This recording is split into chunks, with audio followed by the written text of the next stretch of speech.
ആളുകളുണ്ട്, ശാരീരികമായിട്ടുള്ള വലിയ ടെൻഷൻ അനുഭവിക്കുന്ന ആളുകളുണ്ട്, അതുപോലെ മാനസികമായിട്ടുള്ള വലിയ പ്രയാസം അനുഭവിക്കുന്ന ആളുകളില്ലയോ? ഏത് പ്രയാസം അനുഭവിക്കുന്ന ആളുകളാണെങ്കിലോ ചെല്ലിക്കോ റസൂലുള്ളാഹിന്റെ പേരിൽ സ്വലാത്ത, കടം വീടിക്കിട്ടുന്നതാണ് കേട്ടോ. വീട് നിർമ്മിക്കാനുള്ള വഴികൾ അല്ലാഹു തുറന്നു തരുന്നതാണ് കേട്ടോ. പരീക്ഷയിൽ ഉന്നതമായ വിജയ അല്ലാഹു നൽകുന്നതാണ് കേട്ടോ. ഉമ്മമാരെ, അതേ സുഖപ്രസവം അല്ലാഹു തആല നൽകുന്നതാണ് കേട്ടോ. ജോലിയില്ലാത്തതിന്റെ പേരിൽ ടെൻഷനാണോ?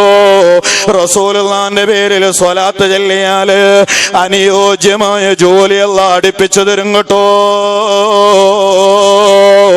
ഖൈറായ ഇണയെ അന്വേഷിക്കാൻ തുടങ്ങിയിട്ട് കാലം കുറയായി, അടുത്ത് കിട്ടണോ? സ്വലാത്ത് ചൊല്ലിക്കോ. എല്ലാത്തിനുമുള്ള പരിഹാരമാണ് സയ്യിദുൽ വജൂദ് മുഹമ്മദുർ റസൂലുള്ളാഹ്,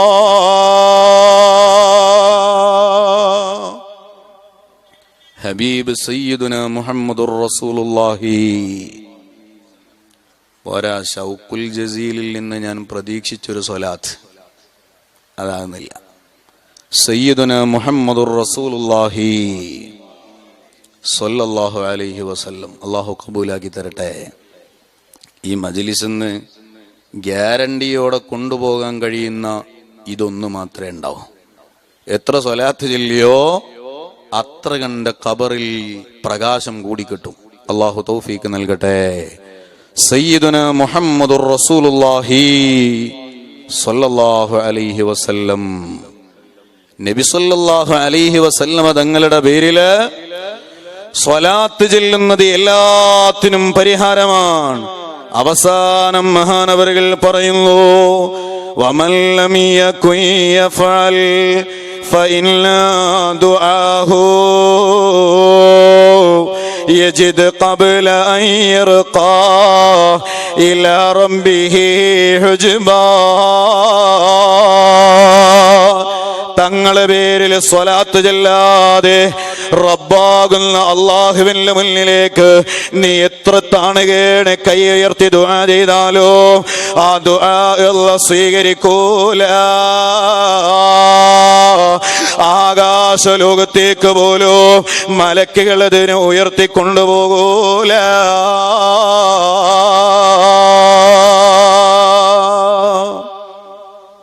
അദ്ദുആഉ സിലാഹുൽ മുഅ്മിൻ. ഒരു മുഅ്മിനിന്റെ ഏറ്റവും വലിയ ആയുധം ഏതാണ്? ആയുധം അത് ദുആ ആണ്. ആ ദുആ അല്ലാഹുവിങ്കൽ മഖ്ബൂലാവണോ? നബി സല്ലല്ലാഹു അലൈഹി വസല്ലം തങ്ങളുടെ പേരില് സ്വലാത്ത് ചൊല്ലാതെ നടത്തുന്ന ദുആ അല്ലാഹു സ്വീകരിക്കൂല എന്ന് മാത്രമല്ല, വാനലോകത്തേക്ക് മലക്കുകൾ ഉയർത്തുക പോലുമില്ല.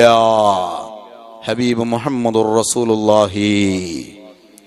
അതുകൊണ്ടാണല്ലോ മയ്യിത്ത് നിസ്കാരം നിങ്ങൾ ശ്രദ്ധിച്ചിട്ടുണ്ടാകും. ഒരാൾ മരിച്ചാൽ മകൻ ഗൾഫിലാണ്, ഭർത്താവ് ഗൾഫിലാണ്, ഇതൊന്നും പറഞ്ഞ് മയ്യിത്ത് മറവ് ചെയ്യുന്നത് വൈകിപ്പിക്കാൻ പാടില്ല. ഇതാണ് ഇസ്ലാമിക ശരീഅത്ത്. എത്രയും പെട്ടെന്ന് ആ മയ്യത്തിനെ കൊണ്ടുപോയി മറവ് ചെയ്യാനുള്ള ഒരുക്കങ്ങൾ നടത്തണം. തജ്ഹീസിനല്ല ഒരുക്കങ്ങൾ നടത്തുകയാണ് വേണ്ടത്. എന്നാൽ നിങ്ങൾ ആലോചിച്ചു നോക്കൂ, പെട്ടെന്ന് കൊണ്ടുപോകണമെന്ന് പറയുമ്പോഴും മയ്യത്ത് കുളിപ്പിച്ചു കഴിഞ്ഞ് കഫൻ ചെയ്ത് കഴിഞ്ഞാൽ പിന്നെ മയ്യത്ത് നിസ്കാരമാണ്. എന്തിനാ മയ്യത്ത് നിസ്കരിക്കുന്നത്? എല്ലാവരും കൂടെ ഈ മയ്യത്തിന് വേണ്ടി അള്ളാഹുവിനോട് ഒന്ന് ശഫാഅത്ത് ചെയ്യലാണ് മയ്യത്ത് നിസ്കാരത്തിന്റെ ഏറ്റവും മർമ്മപ്രധാനമായ ഭാഗം അല്ലേ? അല്ലാഹുമ്മ ഗ്ഫിർ ലഹു, പടച്ചവനെ ഞങ്ങൾക്കിടയിൽ കുറെ കാലം ഞങ്ങളിൽ ഒരുവനായി ജീവിച്ച ഞങ്ങളുടെ സുഹൃത്ത്, അവന് നീ പുറത്തു കൊടുക്കണേ എന്ന് നാട്ടുകാരെല്ലാവരും ഒരുമിച്ച് കൂടിയിട്ട് ശഫാഅത്ത് നടത്തുകയാണ്, ദുആ ചെയ്യുകയാണ്. എന്നാൽ മയ്യത്ത് എത്രയും പെട്ടെന്ന് ഖബറിൽ കൊണ്ടുപോയി വെക്കണം എന്ന് പഠിപ്പിച്ച ഇസ്ലാം ആ മർമ്മപ്രധാനമായ ദുആ എത്രാമത്തെ തക്ബീറിന്റെ ശേഷമാണ് നടത്താറുള്ളത്? മയ്യത്ത് നിസ്കാരത്തിന് പഠിക്കലിൽ എത്ര തക്ബീറുള്ളത്? എത്ര ഉള്ളത്? 4 4 സുബ്ഹാനല്ലാഹ്. മയ്യത്ത് പെട്ടെന്ന് മറവ് ചെയ്യണമെന്ന ആ ഒരു ഭാഗത്തിലൂടെ നോക്കിയാൽ ഒന്നാമത്തെ തക്ബീർ കെട്ടിയ ഉടനെ അല്ലാഹുമ്മ ഗ്ഫിർ ലഹു വർഹംഹു എന്ന് പറഞ്ഞ് ദുആ ചെയ്ത് സലാം വീട്ടിയിട്ട് മറവ് ചെയ്യണം. ഇതാ വേണ്ടത്. പക്ഷേ അവിടെ മൂന്നാമത്തെ തക്ബീറിന്റെ ശേഷമാണ് മയ്യത്തിന് വേണ്ടി ദുആരക്കാൻ പറഞ്ഞത്. എന്തേ കാരണം? ഒന്നാമത്തെ തക്ബീറിന്റെ ശേഷം ഖുർആൻ ഓതുകയാണ്, ഫാത്തിഹ സൂറത്ത്.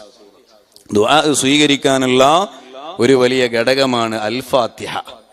അൽ ഫാത്തിഹ അൽ ഫാത്തിഹ വിളിക്കുമ്പോ ചില ആളുകളൊക്കെ ഇങ്ങനെ എഴുന്നേറ്റ് പോകലുണ്ട്. അത് ടീം വേറെയാണ്. അള്ളാഹു ആ വിഭാഗത്തിൽ നമ്മളെ പെടുത്താതിരിക്കട്ടെ. സുബ്ഹാനല്ലാഹ്. ആ പരിശുദ്ധമായ ഖുർആൻ ഓതിക്കഴിഞ്ഞ് രണ്ടാമത്തെ തക്ബീർ ചൊല്ലിയാൽ പിന്നെ ആ തക്ബീറിന്റെ ശേഷം നടത്തുന്നത് എന്താണ്? ഹബീബായ നബി സല്ലല്ലാഹു അലൈഹി വസല്ലമ തങ്ങളുടെ പേരിലുള്ള സ്വലാത്താണ്. അതും കഴിഞ്ഞിട്ടേ മൂന്നാമത്തെ തക്ബീറിന്റെ ശേഷം ദുആ നടത്തുന്നുള്ളൂ. എന്തേ കാരണം? സ്വലാത്ത് ചൊല്ലാതെ നടത്തുന്ന ദുആ അല്ലാഹു തആല സ്വീകരിക്കൂല. അല്ലാഹ്ക്ക് വേണ്ട മുത്തുനബിയെ പരിഗണിക്കാത്തവന്റെ അപേക്ഷ അല്ലാഹു സ്വീകരിക്കൂല.